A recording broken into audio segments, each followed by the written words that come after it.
A scenes of crime officer is essentially an evidence gatherer. Our job is to know what to look for, how best to recover it and preserve it in its best condition.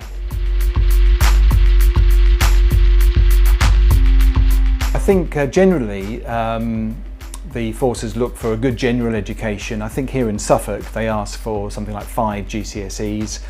Maths should be one of those. They like a science-based subject and a language-based one as well, like English, something like that. There's a lot of training. You would go away to Harpley Hall in Durham, that's our national training centre, and once you come back you would be working with other people here, experienced people, learning lots of the subtleties. Even after you've been on the initial training, you need to learn the ropes. Obviously we have our volume crime, which is car crime, burglaries, things like that we attend on a daily basis.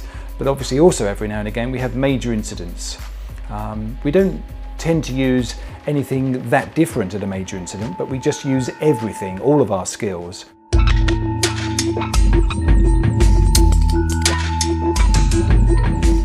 A typical day for us is most of us starting at 7 or 8 in the morning. We would pick up jobs that would have come in overnight.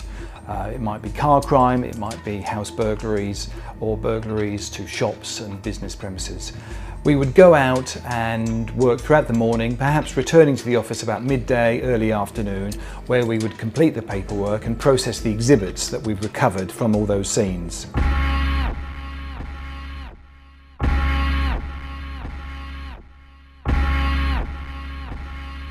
Knowing how to collect the items so that we preserve them and maintain the integrity of those items is key to our work.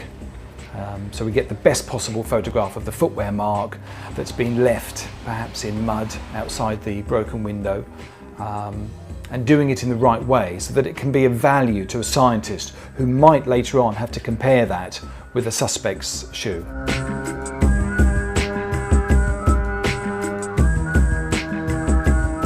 It's also important to be a good listener. For example, it's almost always the case that somebody would have got to that scene before you, whether it's a member of the public or a police officer.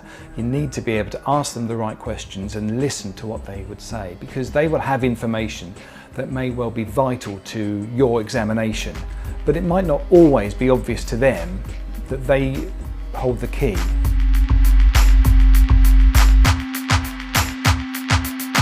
The sort of attributes that you would need is to be somebody who's thorough, meticulous, methodical, a bit of an anorak, somebody who's nosy, and you need to be able to work well under pressure.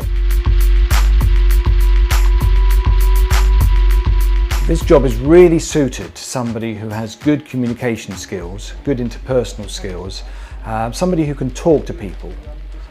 One of the things I really love about this job is that every day is different. You meet people from all ages, all backgrounds, all different circumstances, and everybody has their story to tell, and that's what I love about it.